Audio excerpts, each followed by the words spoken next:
The seniors of Marshall High were reveling in the beauty and tranquility of the New York Botanical Gardens, none of them realizing the deadly plots being hatched all around them. Students were laughing, taking pictures, and enjoying the picturesque scenery. The air was filled with the sound of cheerful conversations and exclamations of wonder. "Check out these flowers, they're so vibrant," one student said, pointing at a bed of brightly colored blooms.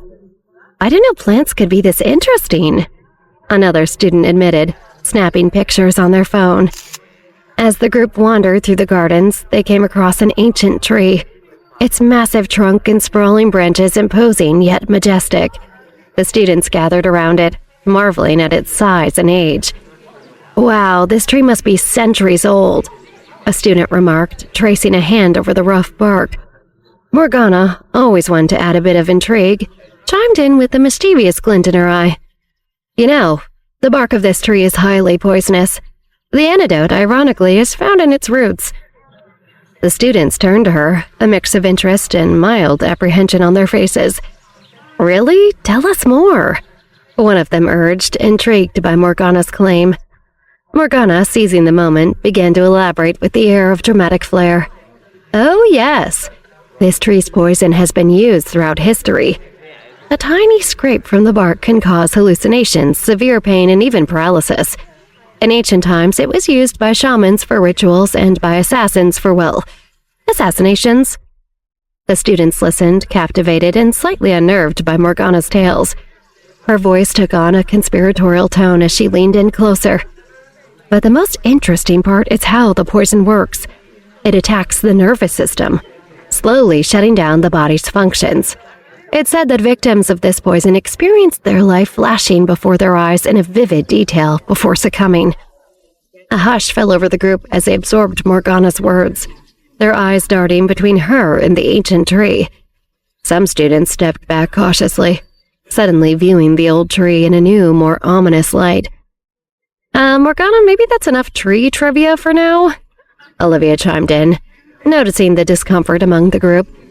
"Let's not scare everyone away from enjoying the gardens." Morgana looked around, seemingly surprised by the uneasy looks on her classmates' faces. "Oh, I was just sharing some fun facts. This tree is fascinating, isn't it?" she said, completely unaware of how her fun facts had unsettled the group. Cameron and Camilla trailed behind the rest of the Marshall High students. As they walked through the lush paths of the New York Botanical Garden, Camilla signed to Cameron with a sense of urgency. "This is impossible. We can't kill Olivia here," she signed, her hands moving rapidly.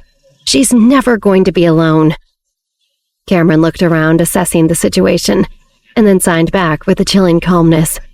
"She doesn't need to be alone to be stabbed." Camilla's eyes flashed with fury as she realized what Cameron was implying. "You're a snake, Cameron," she signed vehemently. "You expect me to do all the dirty work?" Cameron's response was firm, his hands cutting through the air. "You're not doing this alone. I'll make sure you can do it cleanly." Camilla's signing became more furious, her frustration evident. "I won't be the only one responsible for this. It's not all on me." Just as Cameron was about to sign back, their attention was abruptly drawn to Olivia's voice ringing through the garden. "I found the perfect spot for our potluck," she yelled excitedly. The Marshall High seniors energetically set up for their potluck lunch in a picturesque clearing in the New York Botanical Garden. The area was quickly transformed into a charming picnic spot, with blankets spread out and baskets filled with a variety of homemade dishes. Laughter and chatter filled the air as students eagerly shared and exchanged their culinary creations. "Try my mom's famous pasta salad," one student offered, holding out a large bowl filled with colorful pasta. "Oh, you have to taste these brownies I made. They're my grandma's recipe," another chimed in, presenting a tray of chocolatey treats. Meanwhile, Cameron and Camilla sat apart from the rest of the group, continuing their heated, silent argument through sign language. Cameron signed with a tone of finality. "I can't shoot Olivia here. It's too open, too risky." Camilla, her frustration evident, signed back. "Then why did you choose to do it on this day? What were you thinking?" Her signs were sharp and mocking. "Great plan, really well thought through." Cameron's face showed his growing frustration. He signed back. I thought it would be more secluded, fewer people. Well, you were wrong. Camilla signed bluntly. Now we have to come up with a new plan. Cameron glanced around the picnic, assessing the situation. He signed back. Olivia's bound to be alone at some point. We just have to keep a close eye on her and strike when the moment is right. Camilla looked at him skeptically, but nodded in reluctant agreement. As the Pell twins sat next to each other, fuming at Cameron's underdeveloped plan, the Paradigm High students returned to ruin the idyllic day for the Marshall students. The Paradigm kids, sitting nearby, continued their loud mockery of the Marshall students. Look at them with their fancy dishes. Bet they can't even make a sandwich without a recipe. One of the Paradigm students called out, eliciting chuckles from his peers. Probably never done a day's work in their lives. Too busy polishing their silver spoons. Another added, snickering. The Marshall kids did their best to ignore the jibes, focusing on enjoying their picnic. But tensions escalated when a boy from Paradigm, caught up in the moment, picked up a small rock and tossed it toward the Marshall students. The rock flew through the air, striking Millie squarely in the back. Millie gasped, the sudden pain causing her to stumble forward. She put a hand to her back, wincing as she turned to see who had thrown the rock. Cameron, who had been watching the scene unfold from a distance, felt a surge of anger at the sight of Millie being hurt. His frustration boiled over, a fierce protective instinct kicking in. He fought the urge to stand up for her, his fists clenching at his sides. Sam and Francis, however, were quick to react. They jumped up, ready to confront the Paradigm student. Hey, you can't just throw rocks at people, Sam shouted, his face red with anger. The Paradigm boy held up his hands defensively. Chill, man, I didn't mean to actually hit her, he said, trying to downplay his actions. Camilla turned to Cameron, signing. Did you see what happened to Millie? But Cameron was already on his feet, striding toward the Paradigm student with a determined look on his face. His steps were purposeful, his usual calm demeanor replaced by a barely contained rage. It was clear that, despite everything, he couldn't stand by and do nothing when Millie was in pain. Cameron quickly closed the distance between himself and the Paradigm student who had thrown the rock at Millie. Without a word, Cameron's fist connected with the student's face in a swift, precise punch. The impact sent the Paradigm student stumbling backward, ultimately collapsing to the ground, knocked out from the force of the blow. A stunned silence fell over both groups for a moment before it was broken by a loud cheer from the Marshall students. Dude, that was epic! One of the Marshall students exclaimed, his voice filled with admiration. Cameron just knocked that guy out cold. Did you see that? Cameron totally defended Millie, another student said, her eyes wide with excitement. Amid the cheering, Cameron and Millie's eyes met. There was a brief, charged moment between them, a silent communication that spoke volumes. Millie's heart raced, her previous doubts momentarily forgotten in the wake of Cameron's unexpected action. Olivia, standing close to Millie, leaned in and whispered, See? Maybe things aren't over between you and Cameron after all. Millie's cheeks flushed in deep red as she continued to look at Cameron, her emotions a whirlwind of surprise, gratitude, and a flicker of renewed hope. Derek had been observing the scene from a distance, his attention initially drawn by the commotion. As he watched Cameron punch the Paradigm student, his anger began to simmer. Despite all the abuse that Derek had rained down on Millie her whole life, he had a weirdly protective side to him. The sight of someone else hurting Millie, even indirectly, ignited a fury within him. No one's allowed to hurt Millie. No one, Derek thought, his fists clenching at his sides, especially not some high school punk. With a scowl etched on his face, Derek stormed over to where Cameron stood, still reeling from his own actions. The Marshall students, sensing another confrontation, fell silent, their cheers dying down. Derek marched right up to Cameron, standing toe-to-toe with him. Cameron, surprised by Derek's sudden appearance and aggressive stance, stood his ground. His eyes narrowed, meeting Derek's gaze with an equal measure of intensity. It was a silent battle of wills, each waiting for the other to make the first move. Millie's thoughts turned dark and frantic. Derek's gonna kill someone.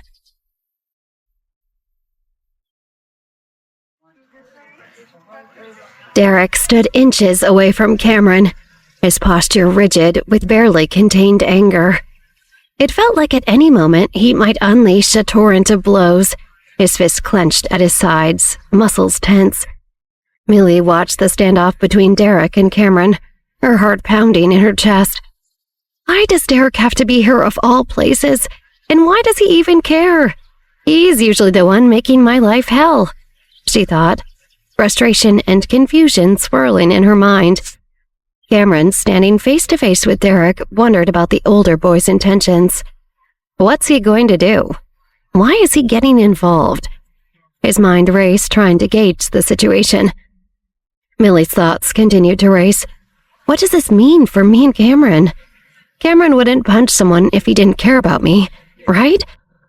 Cameron, meanwhile, found himself questioning the consequences of his actions. Will this make Millie like me again? Should she even like me after everything that's happened? And everything that's going to happen? He felt a sense of dread, realizing that his impulsive act might have further complicated his relationship with Millie. Derek's gaze shifted back and forth between Cameron and the paradigm student who had thrown the rock at Millie. You think he's going to hit Cameron? Whispered a Marshall student, her eyes wide with anxiety. No way, he looks like he's about to explode, but not at Cameron. Her friend replied, equally tense. Suddenly, in a swift and unexpected motion, Derek turned and delivered a powerful punch to the paradigm student responsible for hurting Millie. The student stumbled backward, completely taken aback by the sudden attack. The onlookers gasped in shock. Whoa, did you see that? Exclaimed a paradigm student, his voice tinged with disbelief. He just clocked him. A Marshall student chimed in. He totally deserved it for hitting Millie with that rock. Derek's friends, meanwhile, were in a state of confusion and disbelief. What's Derek's deal?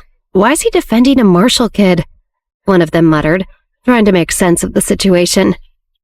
Cameron stared at Derek, his expression a mix of confusion and surprise. Why did he step in? Who is he to her? Cameron's thoughts raced as he tried to piece together Derek's sudden involvement and his apparent protective stance towards Millie. Millie, on the other hand, was in a state of shock as she looked at Derek.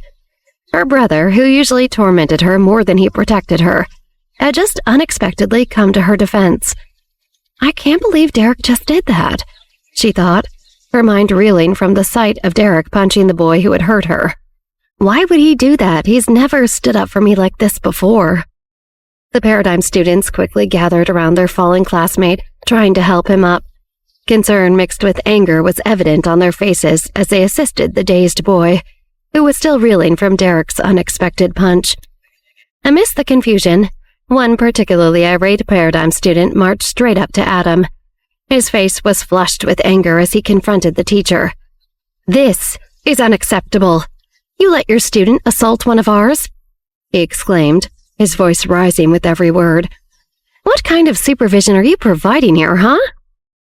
Mr. Adam, taken aback by the sudden confrontation, tried to respond, but the student cut him off. I should have you fired for this. Your Marshall kids think they can just do whatever they want, and you're just standing here letting it happen? The student continued, his frustration evident. You're supposed to be a teacher, but what are you teaching them? That it is okay to go around hitting people? That is completely out of line, and it's on you. The student's tirade drew the attention of others around them. Some paradigm students nodded in agreement, while the Marshall students looked on, a mix of concern and disbelief on their faces. Adam tried to calm the situation, but the paradigm students were relentless. This isn't the end of this. You've clearly lost control of your students. Maybe it's time someone took a closer look at how things are run at Marshall High. Adam, maintaining his composure in the face of the angry paradigm students' accusations, responded with a firm tone. You're supposed to be in school right now. If I make one call to Paradigm High, all of you could be facing suspension for skipping school. He paused for effect, letting his words sink in before continuing. And let's not forget, I could also call the police and report that one of your students threw a rock at Millie first. There are surveillance cameras all around this park, so it would be quite easy to see who really started this altercation. As Adam spoke, the Paradigm students exchanged nervous glances, their earlier bravado fading into worry. Guilty expressions began to appear on their faces as they realized the seriousness of the situation and the potential consequences of their actions. The Paradigm student had confronted Adam, now looked visibly deflated and concerned, quickly backtracked. Okay, we're sorry. We didn't mean for it to get this out of hand, he mumbled, his tone markedly less confrontational. Realizing the potential trouble they could be in, the Paradigm students quickly dispersed, heading to another part of the botanical garden. As the Paradigm students quickly scurried away, the Marshall seniors gathered in small groups, the recent commotion still fresh in their minds. They chatted among themselves, many of them curious about the unexpected appearance of Derek. Hey Millie, do you know that guy, Derek? One of the students asked, looking at her with a mix of curiosity and concern. Millie felt a wave of discomfort wash over her. She wasn't used to being the center of attention, especially not like this. Yeah, I know him, she replied, her voice neutral, but she avoided going into detail about their complicated relationship. Another student chimed in. He seemed pretty intense. Are you guys close or something? Millie shifted uncomfortably, not wanting to delve into the personal details of her life with Derek. Not really, she said, keeping her response vague and hoping the conversation would shift away from Derek. Olivia, watching her friend closely, could see the discomfort etched on Millie's face every time Derek's name came up. Wondering what was going on between Derek and Millie, Olivia tapped into Millie's thoughts. Derek normally tortures me. I'm actually surprised he didn't throw the rock. Why did he punch that guy? Is it part of a bigger plan for him to continue bullying me? Millie's thoughts were a turmoil of confusion and apprehension. Olivia felt a surge of protectiveness and anger on hearing Millie's thoughts. She couldn't stand the idea of her friend being tormented, especially by someone like Derek. If Derek keeps this up, I'll have to put an end to it myself, Olivia thought firmly. No one messes with my friends. While Olivia plotted Derek's demise, the senior girls couldn't keep their eyes off Cameron. Did you see Cameron when he punched that guy? He's so hot when he's all protective like that. One girl gushed, her eyes following Cameron as he walked. Totally, I never noticed how intense his eyes were. And that silent, mysterious vibe, super hot. Another girl added, nodding in agreement. As Cameron and Camilla attempted to navigate through the botanical gardens, they found themselves unwittingly leading a procession of girls trying to get closer to Cameron. They giggled and whispered, barely containing their excitement. Cameron, however, was clearly annoyed by the unwanted attention. He was used to blending in, not being the focus of a fawning entourage. I never thought his not talking was hot before, but now, it's like so mysterious and attractive, one of the girls remarked, trying to catch Cameron's eye. Camilla, noticing her brother's growing irritation, signed to him with a smirk. Looks like you've got some fans. You need to shake them off our trail. Cameron rolled his eyes in response, clearly not enjoying his newfound popularity. He quickened his pace, hoping to put some distance between himself and the group of adoring girls. As the Marshall High students continued their exploration of the botanical gardens, they ventured into a section featuring a variety of exotic and unusual plants. The students couldn't help but joke about the peculiar appearances of some of the plants. Check out this one. It looks like it just got out of bed. One student laughed, pointing at a particularly shaggy plant. Hey, this one's got more spikes than my little brother's hair on picture day. Another added, eliciting chuckles from the group. Just then, Adam called out to one of the students, Careful, Callie, that plant you're about to touch is actually poisonous. The warning only fueled the lighthearted mood among the students. Lena, Morgana, and a few others began to tease Mr. Dickens. Mr. Dickens, you kind of blend in with these plants. Ever thought about a career as a mushroom? The bald head is a perfect fit. Lena joked, her eyes twinkling with mischief. Morgana chimed in. Yeah, just stand still and you might get a few birds nesting up there. Camilla and Cameron lingered at the back of the group, their conversation starkly different from the lighthearted banter of their classmates. Camilla signed to Cameron, her expression serious and tinged with concern. Are you still set on going through with the plan? After what happened, everyone's eyes are on you now. It won't be easy to stay unnoticed. Standing out like that, it could jeopardize everything. Cameron nodded, understanding Camilla's concern. Despite Camilla's worries, Cameron's eyes were locked on Olivia, who was laughing along with her friends, seemingly carefree. Cameron looked focused, locked in. He knew what he had to do, and he knew he had to do it even if everyone saw. Cameron broke his gaze from Olivia to look at Camilla. He looked serious, a coldness in his eyes as he signed, "If they see us, they see us. We can't worry about that. Olivia must die."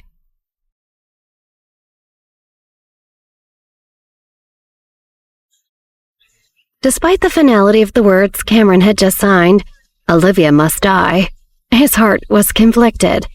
He knew their lives would be changed forever once they went through with it. He was about to force himself to take a step forward when his phone buzzed. He frowned at the screen. "What's wrong?" Camilla asked. Cameron handed her the phone and she answered it. The voice on the other end of the line spoke, their voice heavy. "I have sent someone to assist you." Camilla mouthed the swear word up to the sky. "What do you mean by assist?" She tried to keep her tone unemotional. "Do you not trust us to complete the mission for you on our own?" But she only heard a click through the phone speaker. They had ended the call. Camilla put her hands on her head and paced a couple of steps, distraught. Cameron urgently signed to her. "Now is not the time to stress out. What we need to do right now is find the person sent to assist us. They're here to assassinate her." Camilla immediately snapped back into action. This directive, find the assassin, brought her back to the highly trained part of her brain. She was ready. She had to work. They both scanned the part of the botanical gardens they were in. Apart from the Marshall students roaming the grounds, there was an endless number of tourists, which offered great cover to an assassin of any appearance. Across the grounds from Camilla and Cameron, Olivia and Millie noticed the twins looking in their direction. The looks on their faces gave Millie a sinking feeling down deep in her stomach, and her mind flashed back to a conversation she'd had long ago with Cameron. "Are you guys here for Olivia?" she had asked him. "Yes." He signed back to her. Millie had known what she needed to hear from Cameron. "Will you hurt her?" After a long, pregnant pause hung in the air, Cameron had answered, "I don't know."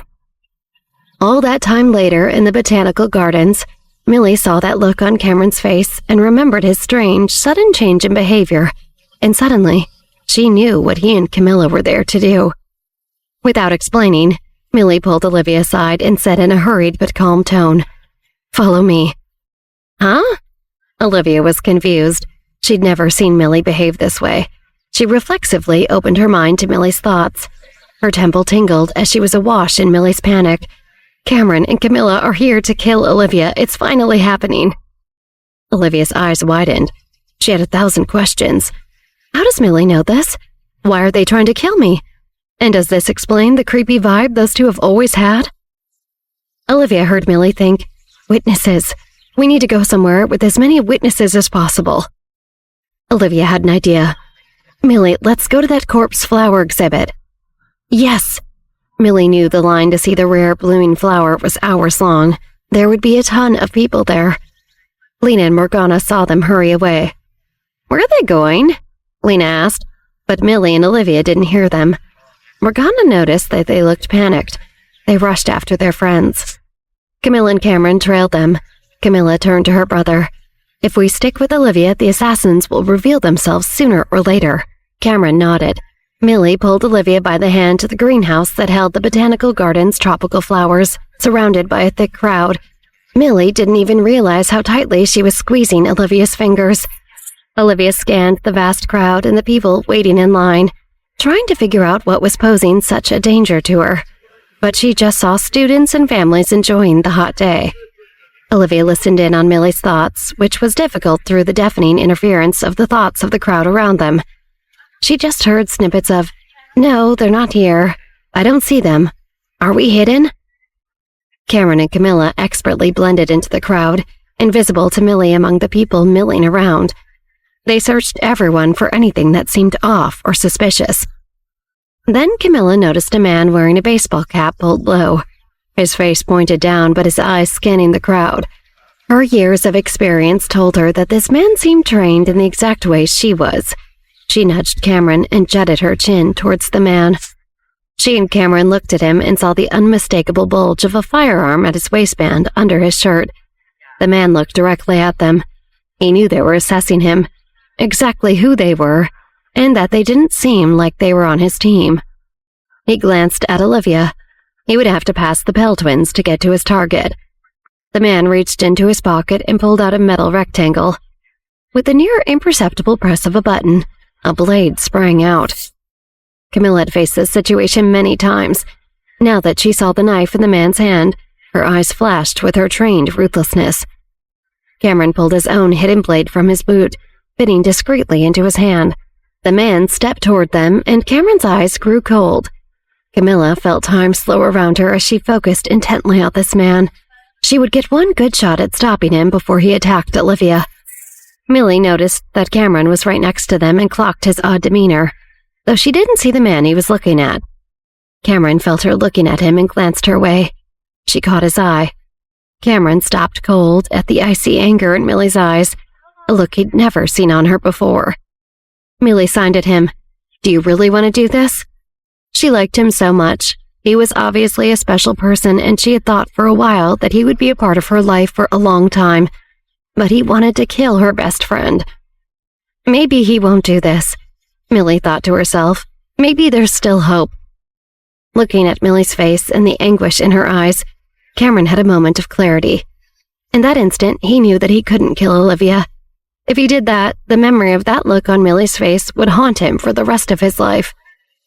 As Cameron came back to his senses and awareness of everything around him, he saw the moment when his sister failed. Camilla eyed the security cameras up on the lampposts covering the area as the assassin moved toward her on his way to Olivia. She had one shot to position her back to the cameras and still be able to strike a killing slice into one of the assassin's arteries, undetectable to both the cameras and the bystanders around them. But Pell had sent one of the best assassins in the world who had been doing this for years longer than Camilla. He knew exactly what she was planning and how to evade it as he moved past her, sliding gracefully around an innocent tourist at the last moment. With the number of witnesses around, Camilla could only curse to herself and retreat as Cameron watched, helpless. The assassin approached Olivia, and Cameron was about to lunge between them, a foolhardy move that would expose him and go against every second of his training. Just as he was about to hurtle himself forward, a bullet pierced the assassin's temple.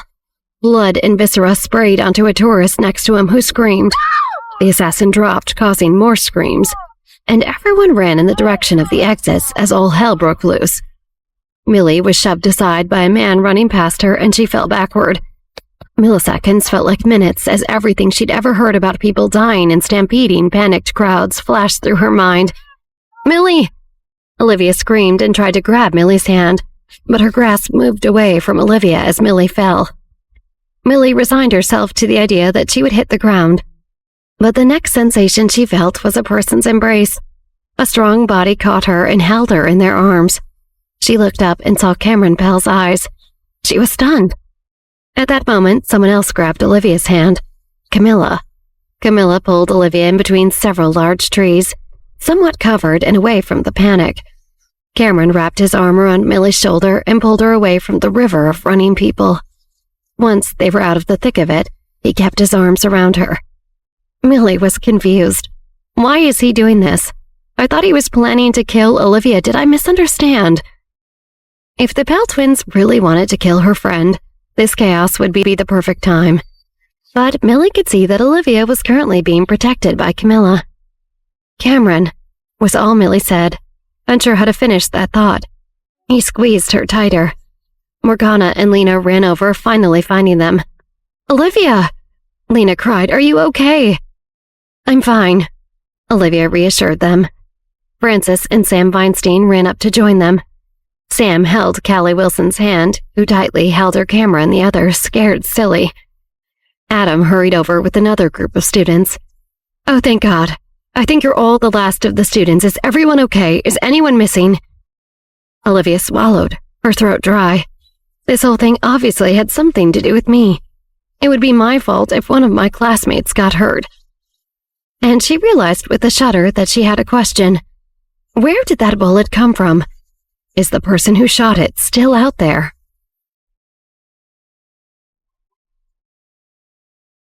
Is everyone in my class safe? Did me being here put them in danger? Olivia worried as her class filed toward the entrance. Her hands trembled as she tried to count. She couldn't remember how many people were out that day. As they approached the gates of the botanical gardens, Adam had finally triple-checked everyone present against his list and announced that they had everyone with him. Everyone sighed in relief. They huddled together, nobody talking, while they waited for their bus to return early to take them back to school. Police arrived to cordon off the scene and interview anyone who had seen or heard what happened. Millie and Cameron sat against each other the whole time. On the bus ride back to school, it was eerily quiet. One student loudly cried in the back. As they got off the bus at the entrance to the Marshall School, Mr. Dickens used a megaphone to instruct everyone to take care of themselves and stay safe during spring break. Lena remarked solemnly, "I've never seen him look worried about anything before. It feels extra scary." Millie watched Cameron and Camilla walk off side by side. She turned to Olivia. "Hey, can you take Lena to your house? We should talk. I can meet you both there later." Olivia nodded, assuming this was about what she had heard in Millie's thoughts when everything happened. Someone was trying to kill her. Millie knew something, and they should definitely talk about it. "I'll see you then, Millie."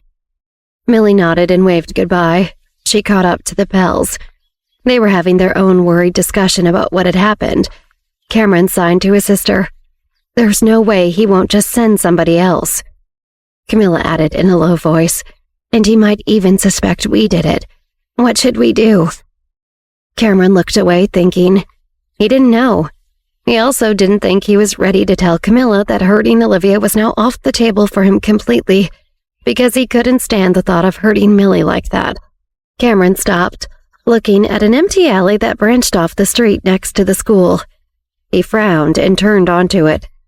Cameron, where are you going?" Camilla, surprised, jogged after him. Millie was hurrying up to them as she saw Cameron turn into the alley. "What?" she said to herself. "What are they doing going in there?"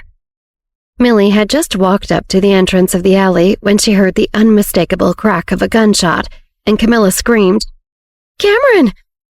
Camilla reached out to put her hands on the furiously bleeding hole in Cameron's arm. "Why the hell did you do that to yourself?" Camilla swallowed her horror, trying to focus on her first aid training. The bullet had gone through his flesh, seemingly missing any bone, so she started applying pressure to the wound. Cameron went pale, trembling from the pain. He had been shot before on a mission, but this was the first time he'd shot himself.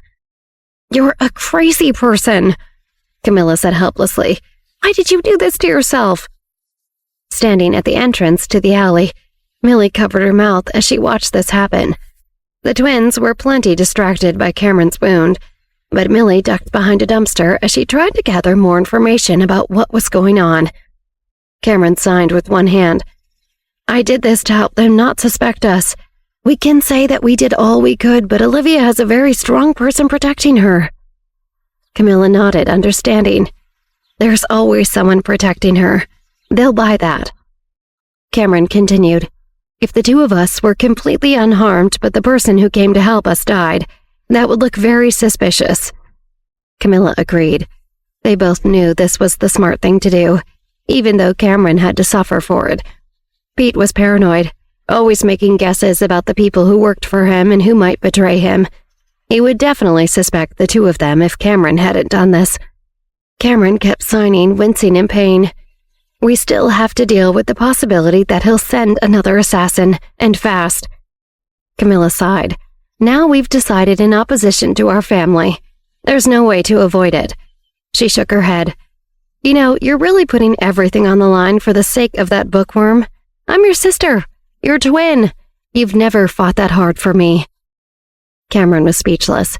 It didn't occur to him that his actions would make his sister feel this way. "Even if you have a crush on her, you don't need to do so much." Camilla tied a tourniquet on his upper arm a little more forcefully than was necessary. You need to go to a hospital and quickly." Cameron nodded, though he was still grappling with the guilt of unknowingly hurting his sister, but he knew she was right about needing a doctor. Suddenly, both twins heard footsteps, and their eyes snapped toward the dumpster nearby. As Cameron turned toward the sound, a figure jumped towards him and threw their arms around him. A familiar sweet fragrance filled his nose. Millie hugged him tightly, avoiding his wounded arm. He hugged her back with his good hand. Camilla turned away, unsure what else to do. "Does it hurt?" Millie asked Cameron softly. He shook his head. "Really?" she cried, surprised. "Oh, you're joking." She laughed, embarrassed. He nodded vigorously but didn't let her go. "That was a dumb question," she said, sheepish.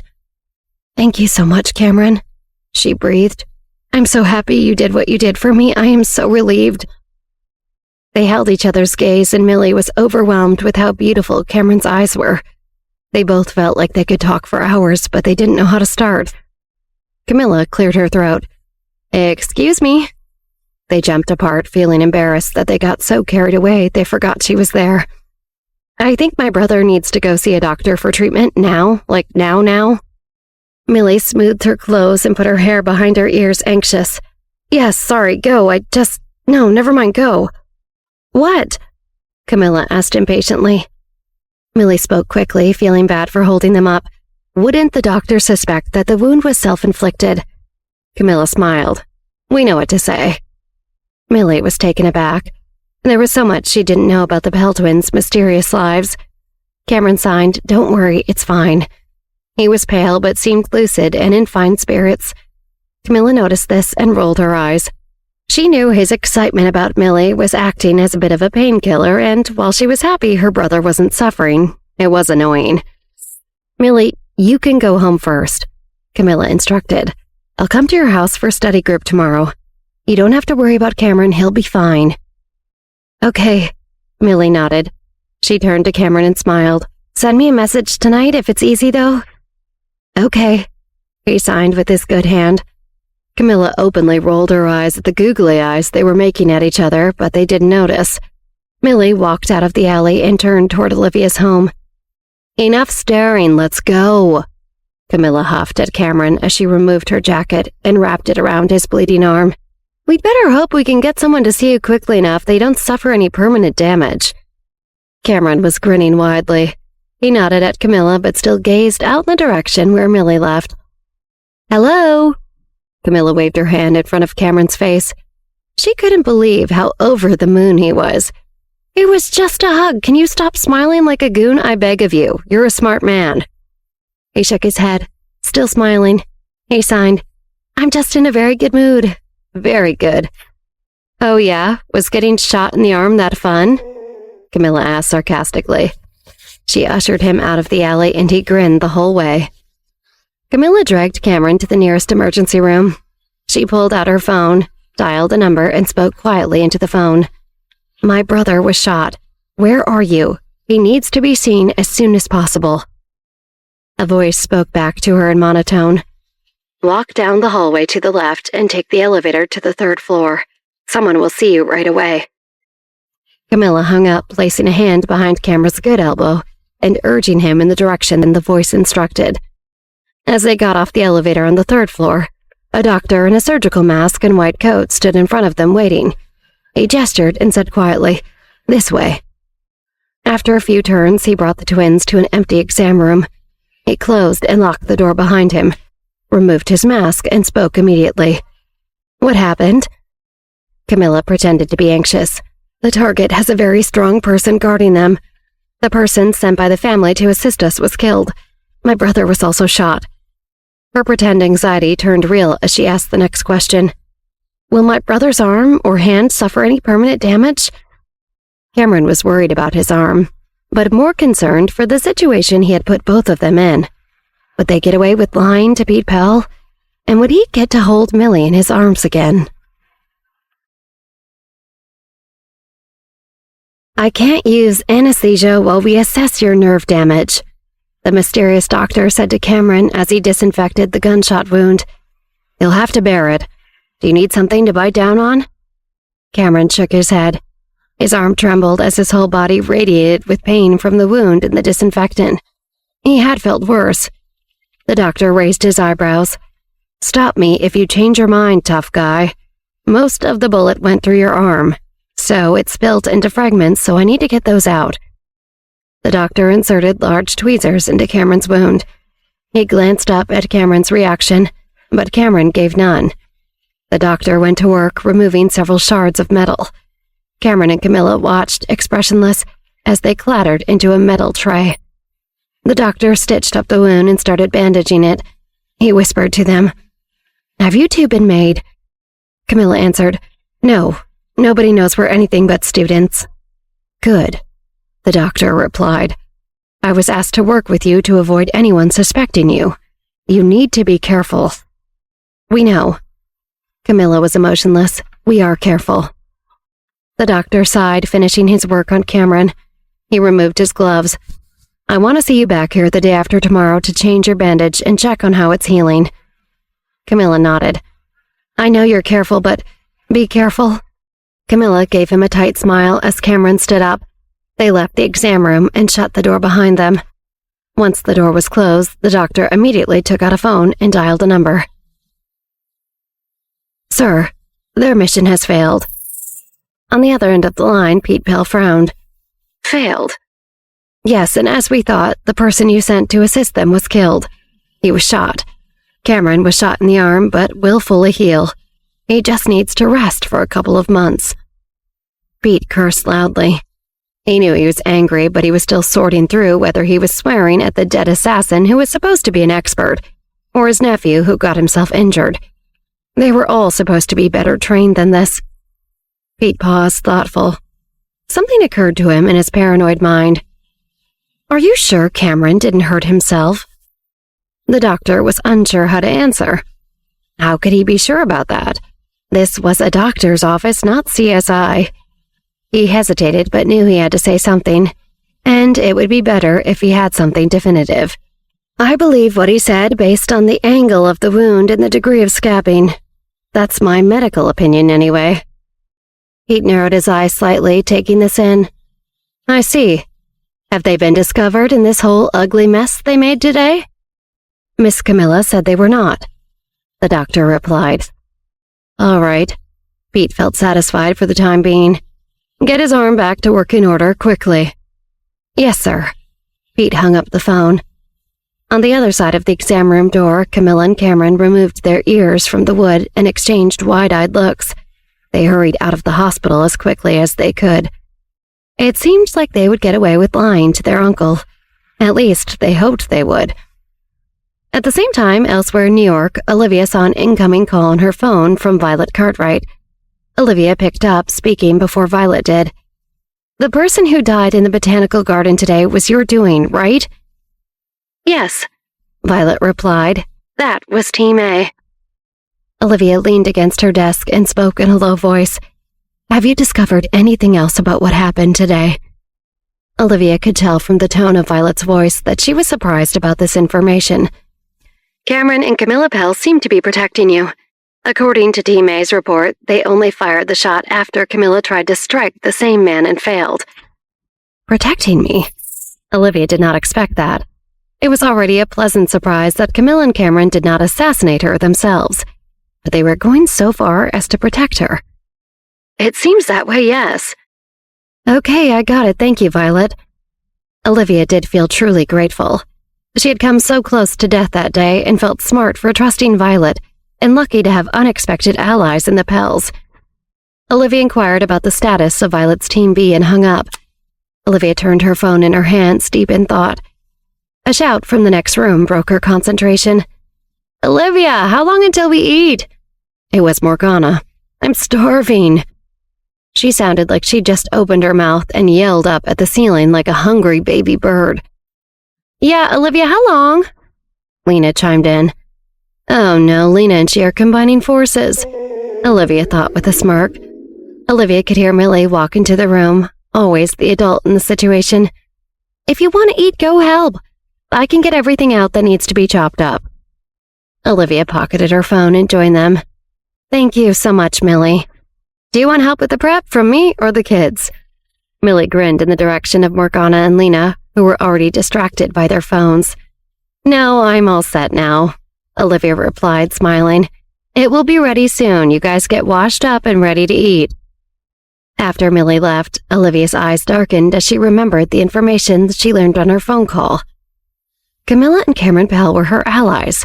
Not just allies, protectors. But why? After whipping up a few simple, comforting dishes, Olivia turned everything in the kitchen off and served the food on the dining table. She called out, "It's dinner time, children." Lena and Morgana nearly ran into the room. "Yes!" Morgana yelled. The four friends sat around the table and chatted as they ate, feeling heartened by each other's companies after a difficult day. After eating and some long hugs, Millie and Lena left for the night, and Morgana went to read in Olivia's room. Olivia was surprised by a knock on the door. She was startled. She wasn't expecting anyone. Her first thought was that another assassin was already after her. But would they knock on the front door? She wondered. Nonetheless, Olivia crept on tiptoes to look through the peephole. She saw Chris Jones. She let out a huge exhale, relieved. She collected herself and opened the door. "Chris, I'm surprised to see you." He smirked.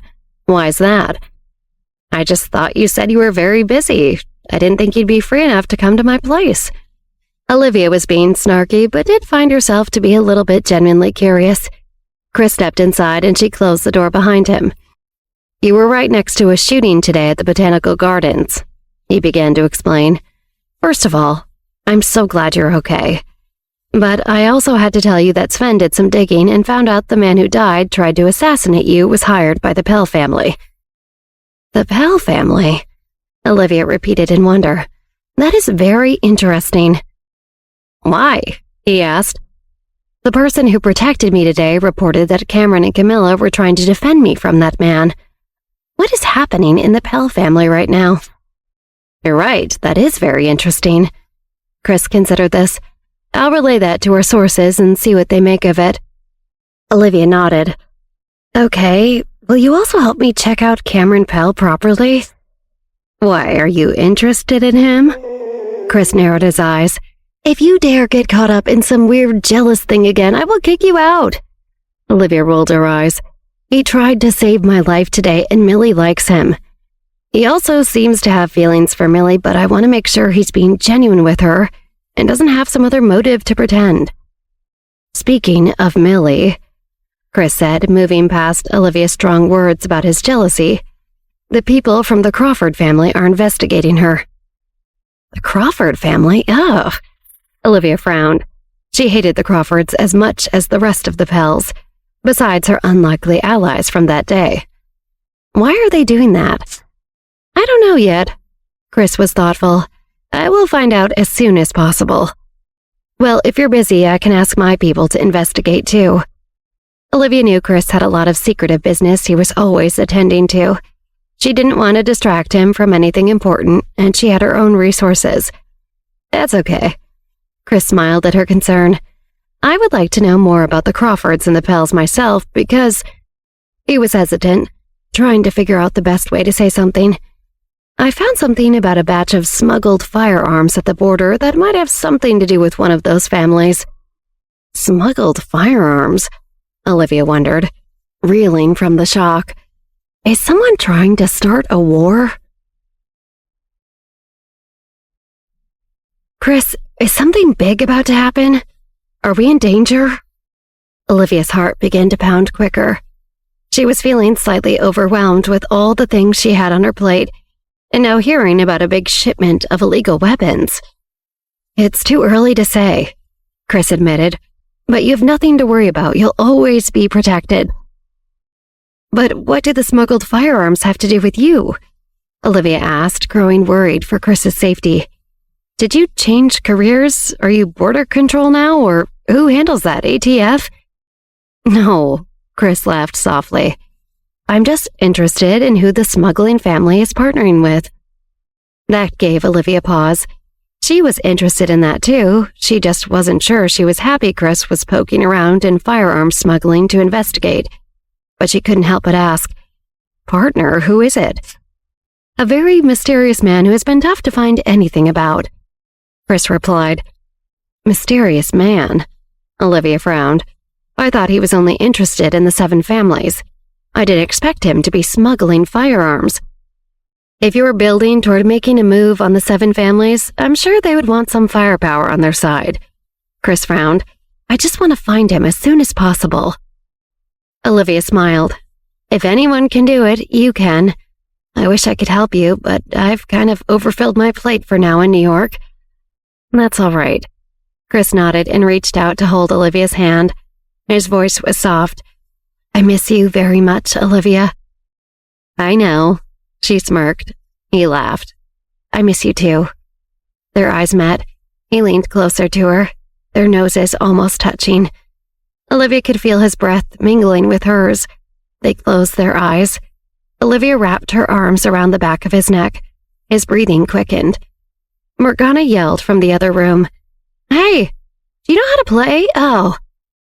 Olivia looked up at the ceiling and swore internally. Morgana's rant continued. Who would just run in like that? Why was he rushing? Was he stupid? Teleportation? Transportation? Dead. Why do I even bother with the team games? Olivia and Chris were still close. They hadn't moved apart and stared into each other's eyes like they didn't want to be the one to announce that the mood was obviously ruined. Finally, Chris shook his head, hating what he was about to say. I should go. I know, Olivia sighed. She squeezed her arms around him hopefully. You don't have to, though. Morgana roared through the open door of the other room. Oh, and this goof wants to blame me, you wang.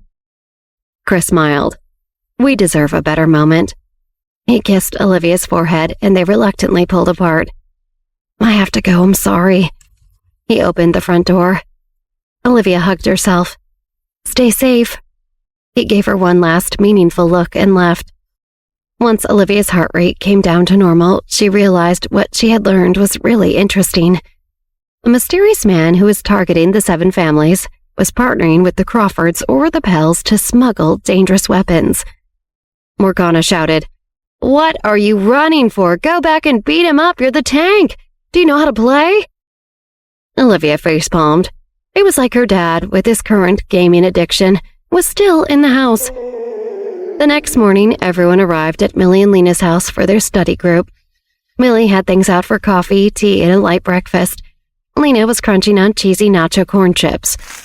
Olivia, Morgana, Francis, and Sam Feinstein settled in, opening their books and binders. Lena looked around at the group. Everyone is here, right? Millie tried to look casual, she replied. I thought Cameron and Camilla were coming too. As soon as she finished speaking, there was a knock at the door. Millie sprang up. I got it. Olivia smiled. She thought that Millie in full crush mode was very cute. Hello, Camilla sang out as she and Cameron entered the room. Are we too late? No, come in, Millie answered. Everyone called out in scattered greetings, excited to see their friends, but also eyed Cameron's bandaged arm. Whoa, man, Sam Feinstein remarked. What happened there? Camilla spoke up, covering for the truth that Millie knew, that Cameron had shot himself in the arm to cover for the fact that he had protected Olivia instead of trying to kill her. It turns out Cameron has never punched anybody before, and he tore a muscle getting back at that guy who threw a rock at Millie, Camilla said, trying to sound casual about it. Everyone gasped, admiring Cameron anew for his surprising violence at the botanical gardens. Olivia knew that a bandage like that made no sense for a torn muscle. But everyone else seemed to buy it, so she said nothing. Sam's eyes were wide. Honestly, I had no idea you had it in you. How long will it take you to recover? Francis asked Cameron, but Cameron just gestured at his sister. A couple of months, Camilla replied with a grimace. We had it checked out, and that's what the doctor told us. Francis shook his head. Wow, that's why I've never gotten into a fight. Sam blurted at Cameron. You were so handsome yesterday. I didn't know you could do that. Cameron smiled bashfully, signing in response as Camilla translated aloud. I didn't know I could either. Everyone laughed. There was a pause in the conversation, and everyone begrudgingly realized it was time to get to work. Well, Lena sighed, Millie, which subject do you want to talk about first? Me? Millie was surprised. Aren't we deciding together? You're the only one who has a clue what's going on. Lena answered as though this were obvious. Olivia would, but she's been so busy that she's out of the loop too. Olivia nodded. Actually, that's spot on. Lena gestured dramatically to Millie. So go ahead, Professor. Okay. Millie blushed, trying to get her bearings. We have that math test coming up. We could start with what's going to be on that. See? Lena said happily. This is why you're in charge. Math time. Everyone took out their calculus books, and Millie started to speed through the chapter they had just covered in class. She realized all her friends looked back at her with blank looks. I should do this slower, shouldn't I? She asked, and they all nodded vigorously. As she started to explain the concepts more deliberately, broken down into smaller chunks, Millie made eye contact with Cameron, and he smiled.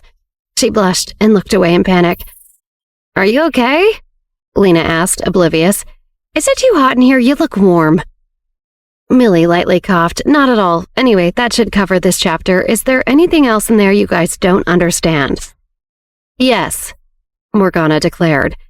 Millie waited for her to continue, but she did not. What is it, Morgana?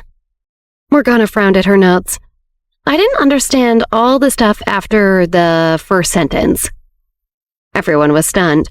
They looked at each other, uncertain. Was it just me? Morgana asked. Nobody responded. Morgana rolled her eyes. Okay, forget about me for the math stuff. I've got a pretty cool drawing going that I can focus on. Continue. We can talk about it again one-on-one, Millie suggested. Morgana raised her thumbs. For the rest of the morning, Millie thoroughly covered all of the exam points. Besides Morgana, nobody else had any problems. You're a great teacher, Millie, Olivia said appreciatively as everyone else chimed in with agreement. For lunch, Olivia cooked everyone a delicious meal. She thought it was a simple lunch spread that she barely thought about as she cooked, but everyone raved about the exciting new flavor combinations she brought to food they'd had 1,000 times before. As they were all scraping their plates, there was a soft click that nobody noticed. A moment later, a white and brown rabbit hopped out in front of everyone, followed by a white rabbit with a leaf in its mouth. Olivia, amused to see the rabbits, cried, Hello, Nuggets and Cheese. Lena pointed, calling to Millie. I'm so sorry Nuggets ate your plant again. No, Nuggets, Millie sighed in frustration. I just got that plant healthy again. It was blooming. We need a little bunny straitjacket or something. Everyone laughed. Millie and Lena stood to pick up the rabbits. Don't run, Lena said as she missed Nuggets a couple of times before finally grabbing them. Look, dude, you are such a naughty boy. It's normal for you to break out of prison, but now you're being a bad influence on Cheese.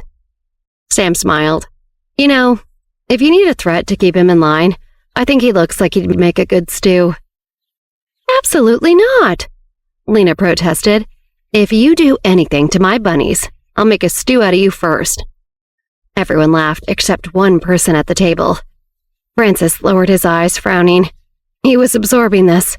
Nuggets. Cheese? Olivia noticed this. Francis, is something bothering you? Or are you thinking about calculus again? He smiled and shook his head. No, just spacing out. It was a lie. He was thinking about how Lena was a gamer and a girl who really loved her bunnies. Lena and Millie washed their hands and rejoined the table. Millie picked up her cup and apologized. Sorry to interrupt your 5-star meal with naughty rabbits, everyone. Yeah, especially Nuggets. Lena shook her head. He's such a criminal, and he's roping Cheese into his wicked ways. I have a question, Francis announced, folding his hands on the table. He looked at Lena, then at Millie. Between the two of you, who is Gamer Bunny Girl?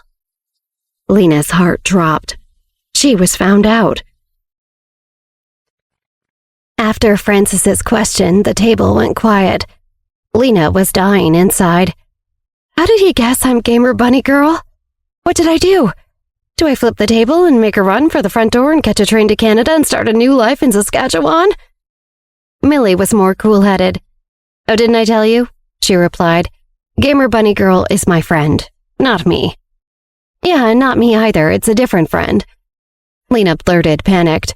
Her mind shot to the fact that she and Francis were husband and wife in the game for the sake of completing some specific quests. She couldn't believe he might guess that she had concealed that his in-game spouse was right next to him all these months. Lena thought that if she had to say in front of Francis right now that she was Gamer Bunny Girl, she would throw up in front of everybody on the dining room table. Francis replied to Millie and Lena, puzzled. So your Gamer Bunny Girl friend? Who are they?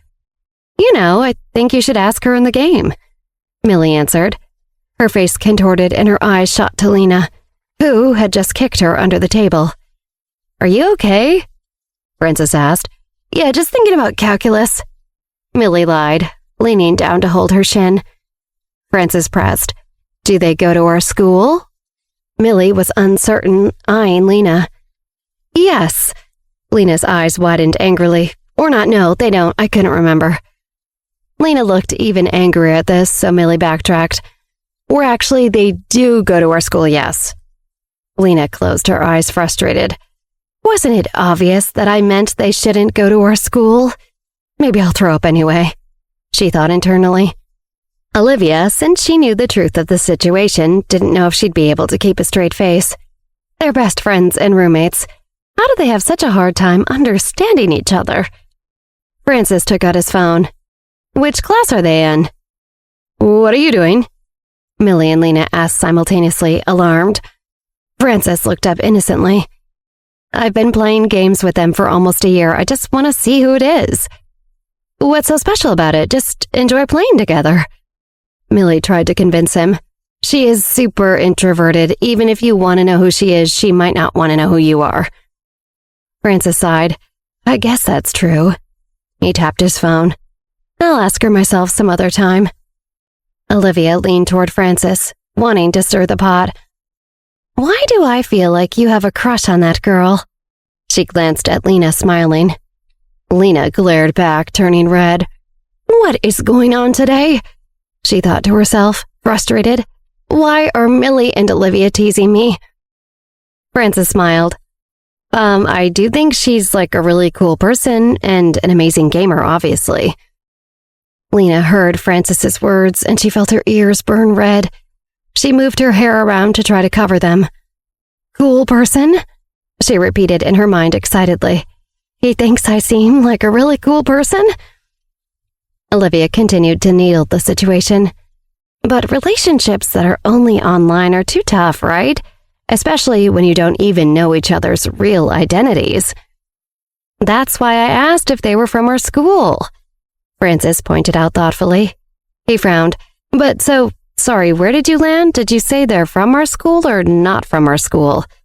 Why did you go back and forth so much? Wouldn't that be an easy thing to remember? Right, Millie blinked. She hated lying. It was annoying to keep things straight. I don't think it was tough for me to remember. You're remembering that moment wrong. Olivia grimaced. The bold choice to go on the offensive in this moment, she thought to herself. Millie pretended to brush a speck of lint off her sleeve, trying to seem relaxed. She wasn't from our school, but then transferred later. Huh? Francis was so confused. He turned to Olivia. Why are you looking at me? She asked, alarmed. She knew she was a better liar, but usually wasn't trying to corroborate such an obviously bogus story. Do you think it seemed tough for Millie to answer that question before? He narrowed his eyes. Olivia praised him in her mind for pursuing this line of questioning. Good job, Francis. You should be a trial attorney. She thought about how to answer him. Yeah, I thought what she said made sense. You probably just didn't notice. Really? Francis paused, then turned to Lena. Do you remember? Lena lowered her head.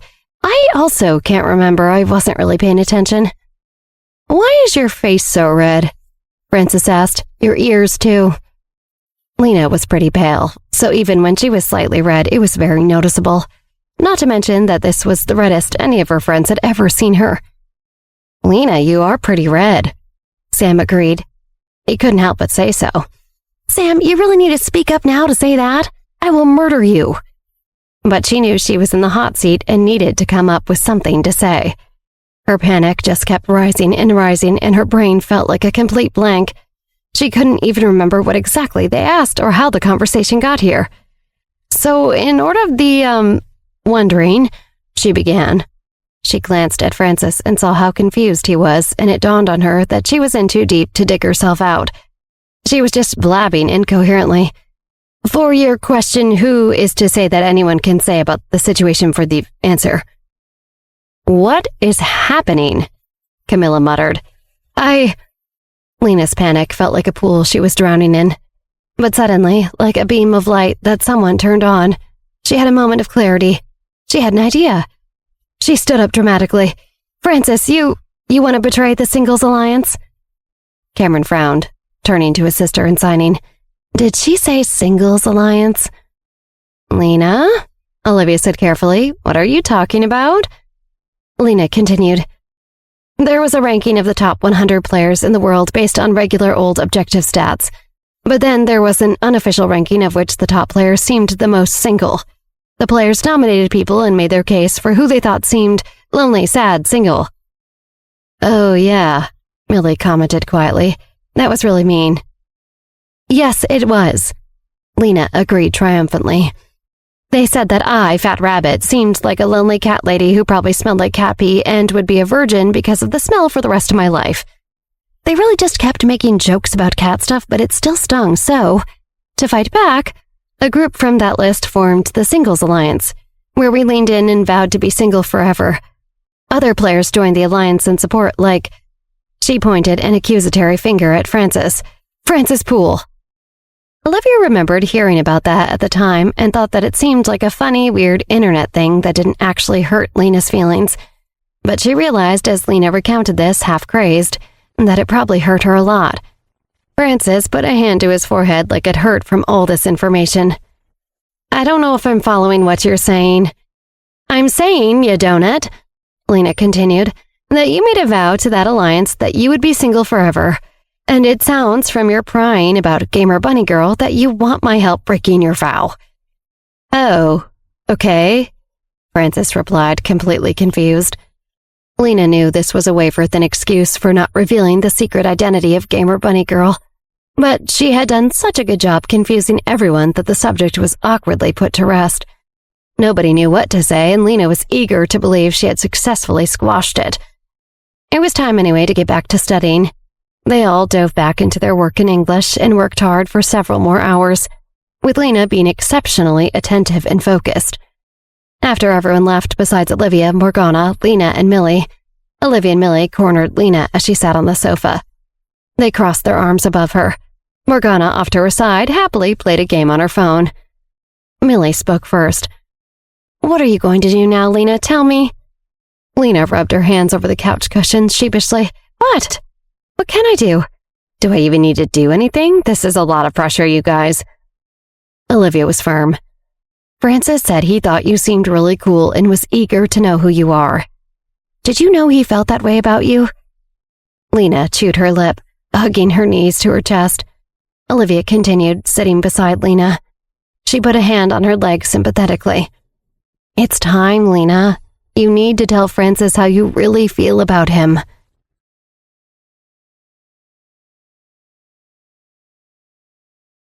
There's no way I can just be honest with Francis about how much I like him, Lena cried, and even less of a chance that I can tell him that I'm the real Gamer Bunny Girl. Olivia sighed. She had just suggested that maybe now is the best time to come clean to Francis. He's clearly curious and wants to know. He'll be so disappointed when he finds out it's me, especially after how weird I was today, Lena fretted, getting up to get a bottle of soda from the refrigerator. Millie cleared her throat, putting on the same patient voice she'd use all day as she tutored everyone. He already likes you in real life, and he likes Gamer Bunny Girl. Won't it go well? Lena took a huge gulp of soda. We never hang out one-on-one in real life, though. I'll mess it up. I'm too awkward. She kept chugging the soda in between frantic thoughts. Should you slow down on that? Millie asked. I'm self-soothing, Lena insisted. See, I'm a mess. I've never done anything like this before. Morgana looked up from her phone and leaned toward her over the back of the couch. If you're interested, I do actually have a distilled insect venom that removes any sense of anxiety you feel, but it does remove all your other emotions too. And it's permanent. And also, it's possible that you would die. Lena tilted her head side to side, considering it. Olivia held her temples, baffled. No, she will not be doing that. Lena sighed, fine. And besides, I just remembered another huge problem. They all frowned at her, curious and confused. What is it? Millie asked. She was usually great at anticipating all angles of a situation and had no idea what Lena was thinking. Lena spoke like it was obvious. I just announced that I'm loyal to the Singles Alliance, remember? I made a public vow to be single forever, so it would be pretty embarrassing to backtrack now. Olivia blinked. I'm going to try to be delicate here, but nobody cares about that, Lena. Oh, I know. Lena yelled up at the ceiling, finishing off her soda. She held her stomach. Oh no, my comfort soda made me feel so much worse. Millie's mouth was hanging open. Well, you just drank it in like 30 seconds. What do I always tell you, Lena? Morgana looked up from her phone again. I do have something you could take. Olivia raised a hand toward Morgana, cutting her off. We have antacids. Thank you. Olivia sighed and turned toward Lena. The bottom line is he's already really into you and you're just overthinking it. Lena shook her head, slumping into an armchair. She started to pick up the soda label. I think the bottom line is that you won't like me once everything is all out in the open and he starts talking to me. He has a crush from afar. We can't actually spend time together in real life. Then he'll find out he was wrong to like me all along. Olivia took a deep breath and tried again more gently. Lena, all of us love you, and we love your real self. Lena smiled but rolled her eyes. I love you too, but that doesn't count. That's like my mom saying she loves me. Romantic love is so alien. But you're just nervous, Olivia rebutted. You'll never get better at it until you start. That's not true. I'll get worse, Lena argued. Since I'm nervous, I act more awkward, which makes me more nervous. It's a vicious cycle that ensures my worst fears about him hating me all come true. Millie tented her fingers, thinking, when I'm nervous about a test, I just need to know I studied all the rules and memorized what I'm supposed to do. And there are an endless amount of romantic rules and advice out there. We have all of the spring break ahead of us to come up with the right strategies for Lena to learn. Then, we can get her ready to flirt with Francis when we get back to school and feel confident enough to come clean about being Gamer Bunny Girl. Olivia nodded and smiled, impressed with Millie. That is a great plan. I'll be working a lot, but I'll see you guys as much as I can. Olivia noticed Lena still looked doubtful. You don't need to be ready now, Lena. You just need to be open to the idea that, by the end of break, we can get you there. Lena sighed, processing this. Okay, I trust you. She took a deep breath, then lunged towards the refrigerator. I think I need another soda. No! Millie, Olivia, and Morgana cried. The next day, Millie and Lena sat on a blanket in Central Park with many other New Yorkers spread out over a lawn, enjoying the sunshine and the first warm day of the year. Millie pulled sandwiches out of a tote bag and was using her patient, professional tone of voice again. I read a book on how to make people like you last night. Lena raised her eyebrows. Oh, wow, I just cut a bunch of monsters into chunks of goo. Millie ignored her, continuing. The biggest thing is to ask them a lot of questions because people love to talk about themselves and don't really care very much about you. Lena took a sandwich from her. That makes me sad. Millie rolled her eyes. Well, there are a bunch of supposedly scientific ways to get people to like you too. Like making eye contact when you speak. That would make me more nervous, Lena said through a bite. Millie tried again. Repeat their name a lot, mirror their body language, like do what you notice them doing with their body, cross your arms when they cross their arms, stuff like that. Laugh at all their jokes, even if you don't like them. Won't he notice I'm doing that? Lena wondered. Millie considered that. I guess that's the trick, to do it gracefully and subtly so he doesn't notice. I think me needing to do something gracefully and subtly is a pretty big flaw in any plan. Lena was gloomy again. Millie, resigned for the moment, finally dug into her sandwich. "Wait," Lena suddenly said. "Do you do all those things with us?" "No," Millie protested. "Never, I swear." She added, "I learned all that stuff way after we became friends." The next day, Millie and Lena invited Morgana on a trip to Montauk for a couple of days to enjoy the beach. The town was packed with other young people and families on their breaks, but the chilly air meant their days were mostly filled with sweaters and puzzles indoors. Millie and Lena were discussing more strategies as they walked along the beach, their arms shoved in the pockets of the jackets, as Morgana crouched in the sand dunes inspecting the insects that lived there. "Well," Millie was thoughtful, "what I've done with a crush in the past is try to be super nice. I asked what his favorite cookies were and then baked them for him. I helped him with his homework and bought him presents for every holiday and his birthday. After research about what kind of presents he'd like, of course." Lena narrowed her eyes, remembering. "Wait, I was there for that. It didn't work at all. He thought you were so weird. His friends called you a stalker." Millie mumbled. "It was just an idea." As break stretched on, Millie, Lena, and Morgana were struggling to find any time in Olivia's busy work schedule when they could meet up with her. She made plans with them that she kept having to cancel at the last minute, so she asked if they would come to grab lunch with her near her office and swore she'd be there. Millie sighed, looking at her phone. "She said she's finally on her way." Morgana rolled her eyes. "I'm glad we ordered without her. I'm starving. Why would anyone get a job? They seem like the worst." Lena was tying her napkin into knots. "I don't know. I don't feel any closer to being ready to flirt with Francis in real life than when we started the break." Millie rubbed her shoulder encouragingly. "Olivia said she found something we could work with, though." Olivia hurried to their table in a sharp emerald suit. Lena lit up at the sight of her. "Whoa, Liv, you look like a model from an ad for briefcases or something." "Thank you," Olivia said as she sat down. "I'm so sorry I'm late." "We're so happy to see you at all," Millie said, "and we're excited to see what you found." "Ooh, yes," Olivia replied, then leaned forward conspiratorially. "So I know this will sound bad at first, but when I searched online for romantic advice plus nervous plus awkward, what came up was a bunch of advice from pickup artists." Millie shouted in protest. "That does sound bad, no." Olivia raised her hands defensively. "I just mean that maybe we could talk through their advice and see if there's anything Lena could maybe use. It's evil, but it's popular because it works." Millie sighed, biting her tongue. "Well, go ahead." Olivia cleared her throat. "So you probably won't want to nag him, because that is mean." "So mean," Lena said. "He is such a nice boy and doesn't deserve that." "They also recommend being hot and cold," Olivia continued. "Cozy up to them, then back off." "Wait," Millie interjected. "Is that why you and Chris are always hot and cold?" "Absolutely not." Olivia denied it fiercely, but then admitted, "We're hot and cold because he has weird fits of jealousy a lot of the time. I don't know, it's complicated." Morgana cleared her throat. "I've been holding off on suggesting this, but I have an insect that could—" "We said no," Millie chided. The rest of the break was spent trying to come up with ways to help Lena admit her feelings to Francis.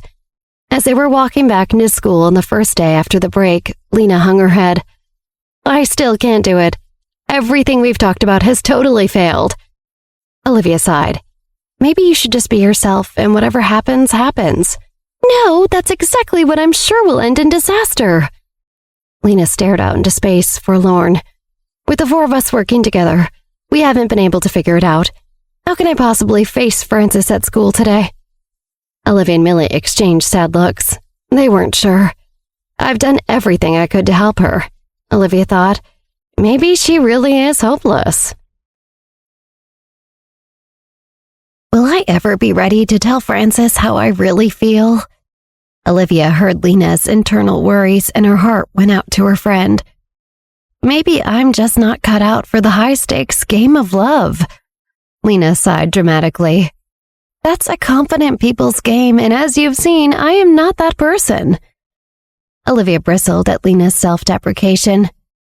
Now you're going over the top. Millie and I have watched you absolutely destroy any enemy you come across when you're playing a game. And you don't let anyone push you around. You always stick up for yourself because you value yourself. Why should that go out the window the second it's about confidence with a boy? Olivia felt her more mature sensibilities coming out. She remembered it was difficult for teenagers to learn these lessons on advice alone without learning through personal experience. I definitely had to learn the hard way, Olivia reflected darkly. She recalled what it was like to have no confidence and how it felt to hang all of her worth on the boys she thought she loved and what turned out to be very bad friends who didn't care about her.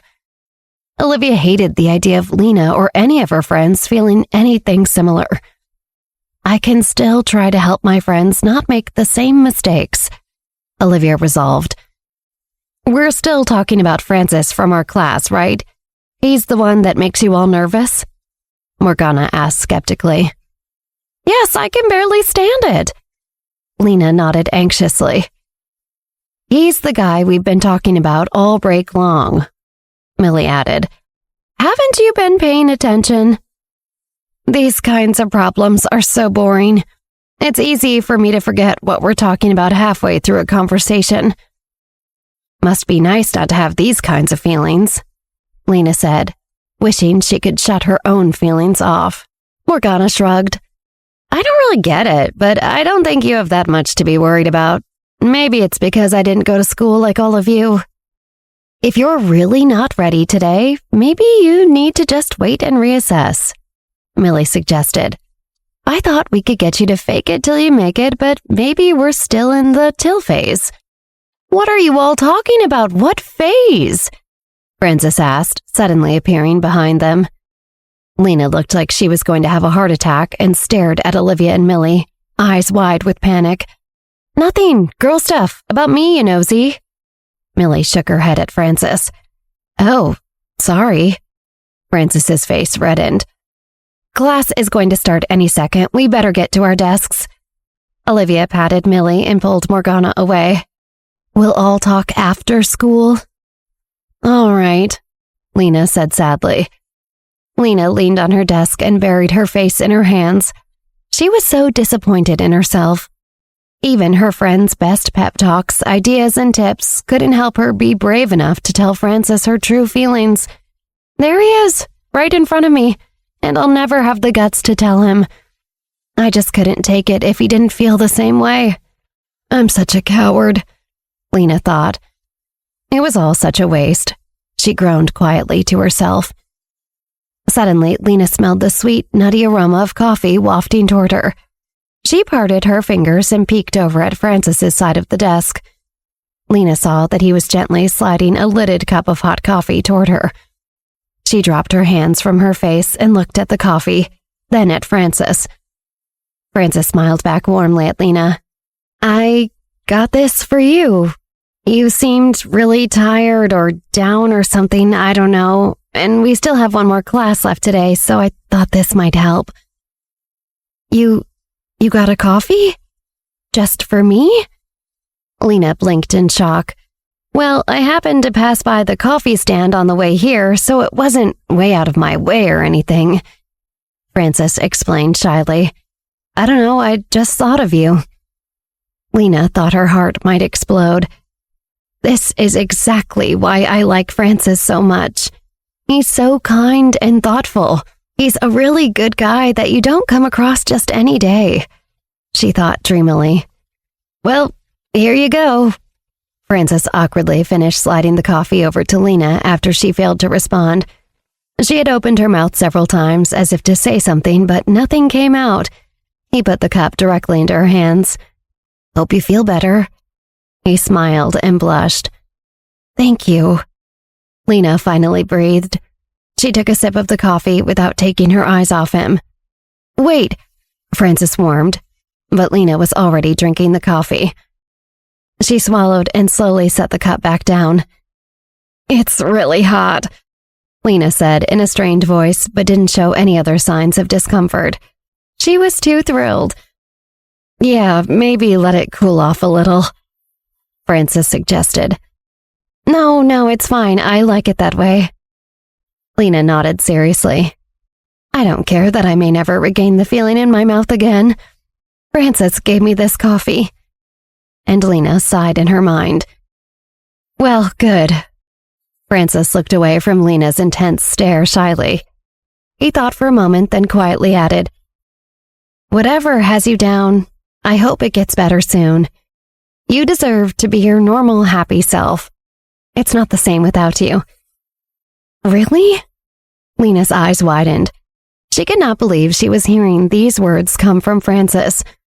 Am I dreaming? Lena didn't know if it was the coffee or the magic of what Francis was saying to her, but her heart was racing and she suddenly had a ton of energy.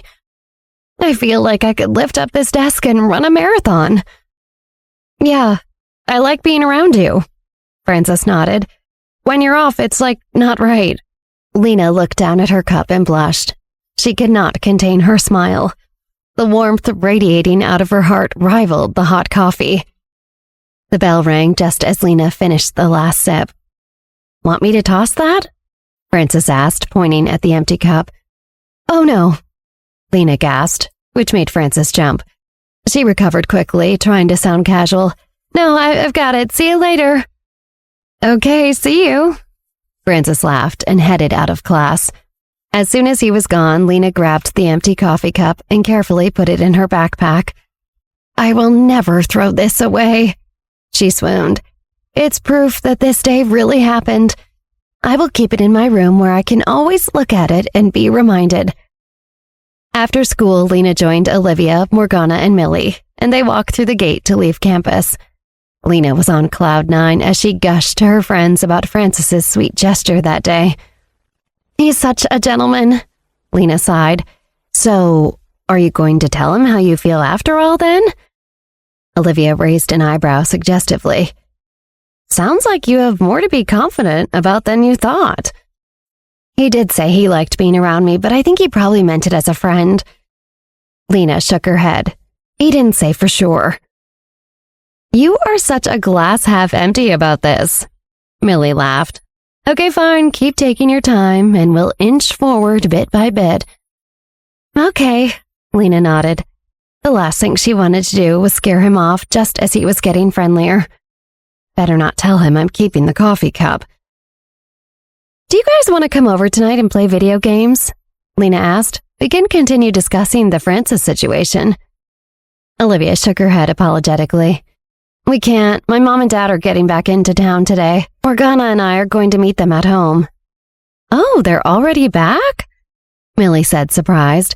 They were gone for a month, right? That flew by. Pretty much. It was over 20 days. Olivia nodded and smiled slyly. It seemed like my mom was really happy the whole time.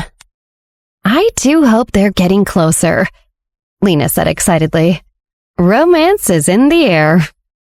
Yes, Olivia laughed. Let's hope so. Olivia and Morgana said goodbye to Lena and Millie and walked home. On their way, they passed an alley and suddenly heard screams. Ah!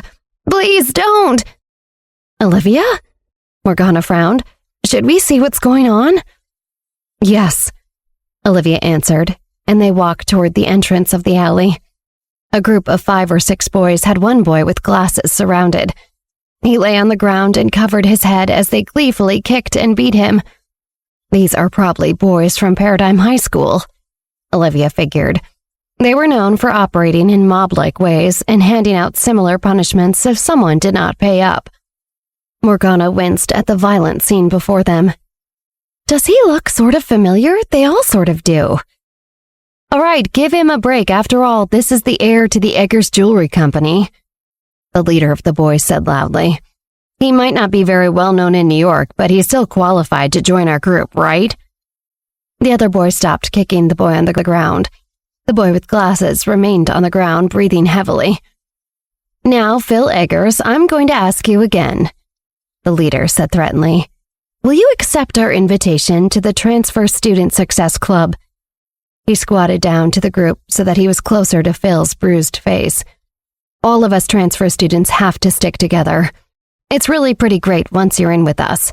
Very good for your family business, too. So what do you say? Olivia and Morgana exchanged stunned glances.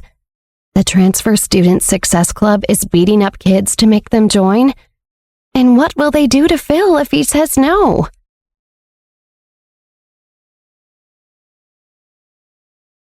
He looks like he's hurt badly, Morgana whispered to Olivia. They watched the Transfer Student Success Club members surround Phil Eggers, who still lay on the ground covering his head. He kept opening his mouth to speak, but only moaned in pain. Olivia knew she could take out all of these violent boys with just a twist of her hand. Morgana would maybe understand, but she couldn't afford for anyone to know about her secret powers, not even her magically inclined friend. The secret was too important, and Morgana wasn't the best secret keeper. Besides, Phil would also be a witness, and she definitely couldn't afford to. This is going way too far, Morgana hissed impatiently. They invite people to join and then beat them up until they say yes? What kind of recruitment is that? It's very bad, Olivia agreed. The more she encountered the members of the Transfer Student Success Club, the more she remembered about them from her previous life. They had been out of control, and she knew that they would only become more arrogant and violent in the future if they continued down the same path. I will give you 3 days to keep thinking about it, the leader sneered as he stood over Phil. If you still can't give me a satisfactory answer after those 3 days, you will have to face the consequences. He suddenly looked up and saw Olivia and Morgana watching them at the end of the alley. He smiled arrogantly at Olivia and stepped over Phil without even looking at him. Phil flinched and trembled on the ground. The club leader walked right up to Olivia. Hello, Chairman Johnson. Fancy running into you here. Who are you again? Olivia asked dismissively, even though she remembered him from before. You're right, I didn't introduce myself last time. I'm Jake Nevin, from the Nevin family, he said, and held out his hand. Never heard of it, Olivia replied coldly. Olivia knew her elite New York family history. The Johnsons, the Handlers, the Parks, and the Roses originally made up the top 4. But later, the Cooper family replaced the Park family. The Nevin family eventually replaced the Rose family as well. The Johnson, Handler, Park, and Rose families became known as the 4 old families of New York, while Johnson, Handler, Cooper, and Nevin were the 4 new families. The power had shifted a lot just in the last few months. The Johnson family had withdrawn from New York. Olivia had renamed Johnson's Food to Park's Food, and the Cooper family was unable to recover from the scandalous attempt by Monica and Rachel to murder Jack Johnson. As for the Handlers, they had always kept a low profile. It doesn't matter if you've heard of the Nevins or not. All you need to know is that I'm the head of the Transfer Student Success Club, and joining our club will be very good for Johnson Inc. I mean, Park Inc., that is. Jake grinned at Olivia. Are you for real? You have to be kidding. Morgana laughed in Jake's face. How did you get so full of yourself? Do you think you and your little friends are supposed to help Olivia by networking? As if they can do anything for her. She's not at the kids' table anymore, buddy. She doesn't need you or anyone. She's right. I don't. Olivia shrugged. I'm running things now. Not someday. Olivia wasn't saying that to be arrogant. It was just a fact that she was miles ahead of their little operation, even if she did want to join, which she did not. Since changing the name of the company from Johnson to Park, their stock had already gone up drastically. The endorsement from the Shook and Jarbaldi families had made many other investors return. Even though Jack and Bruno had retreated, the Johnson family brand was still alive and thriving under Olivia and her chosen VP, Jeff Dreyer. She was doing well in the real world without some weird club. If you really want to recruit for your club, you have to actually make it seem appealing. Olivia pointed at Phil on the ground. Olivia shook her head. This is not how to do that. You don't bully students into joining your club. No thanks. Not for me. Jake Nevin's smile quickly dropped. How dare she talk back to me? Does she think she's too good for this club? While Jake and his fellow club members were all focused on Olivia and Morgana, Phil saw his opportunity. He quickly struggled to his feet and ran away as fast as he could down the alley. Let him go for now, Jake told the other boys. 3 days, Jake called after Phil as he disappeared around the corner. You're just making my point. Olivia scoffed at Jake and turned to Morgana. Morgana, let's go, Olivia said and turned to leave. Morgana stuck her tongue out at Jake and followed Olivia. As they walked away, Olivia could sense the hatred coming from Jake and his friends. So what? She thought. I'm not afraid of Jake or any of them. As soon as they were out of earshot, Olivia called Lena and Francis to warn them about the Transfer Student Success Club's new violent recruitment tactics. She was considerably less worried about Cameron and Camilla Pell, however. I almost feel bad for anyone who tries to beat up the Pell twins. We've talked long enough. You clearly just aren't getting it. Amanda Wayne crossed her arms in frustration. You remember me from that one class. Would I invite you guys into something bad? She asked innocently. Who are you? Camilla Pell scoffed. She had no recollection of Amanda at all. She only paid attention to people and things that were interesting, and Amanda could not have interested her less. Amanda clenched her fists in frustration. These people are trash, just like Olivia. Do we even really need them? Jake did say I would need to insist. Amanda took a deep breath, trying to calm down. Maybe this will help you remember. I used to be in your class, and then I changed classes. Amanda explained vaguely. Oh, Camilla brought the palm of her hand to her head. I do remember you. You were the one who cried because Olivia Johnson wouldn't trade seats with you, right? You had a whole meltdown in front of the entire class? Camilla smirked. Amanda's face turned red. She felt the eyes of her fellow Transfer Student Success Club members and knew she couldn't let Camilla embarrass her in front of them. Don't make me escalate this, Amanda warned. We have ways of getting our point across. Camilla laughed in her face. And what are you going to do, beat us up? She turned to Cameron, still laughing. Cameron, don't you remember? She cried in front of the whole class. Camilla pointed at Amanda. Cameron nodded. The part he remembered most was that Amanda had fought with Millie over the littlest thing. Joining a club with her was the last thing he or his sister wanted. He doesn't even say anything. What does he know? Amanda rolled her eyes. Cameron frowned, but suddenly Camilla moved lightning fast. Before Amanda could say another word, Camilla whipped out a small knife and had it at Amanda's throat in a flash. Amanda felt the blade against her skin and gasped. If you can't learn to shut up about my brother, then I'll help you, Camilla said in a low, serious voice. She carefully pressed the tip of the knife against Amanda's skin until a tiny bead of blood dripped on the blade. I can make this fast or slow, Camilla casually threatened. Hey, calm down, another member of the Transfer Student Success Club shouted. That's uncalled for. Everyone calm down. Calm down? Camilla Pell smiled maniacally. You sure about that? Did you forget that we're the Pell twins? The aggressive club members fell silent. They did not realize that they were the Pell twins and not just the average high school students who had transferred before. The Pells were infamously dangerous. What's wrong? You were all so pushy and rude. What changed? Rethinking your decisions, I think? Are you afraid? Camilla asked with disdain. I am sick and tired of these transfer students and their stupid club. Amanda wanted to kick and scream and curse Camilla, but she had a knife pressed to her neck. Of course I'm afraid. How could I not be afraid? She thought angrily. Now that someone else had the upper hand, she did not dare make any rash decisions. She looked at Camilla with fear in her eyes. Stop shaking, Camilla commanded. If you shake again, this knife is very sharp and might slip. It could slice right through your neck, she warned.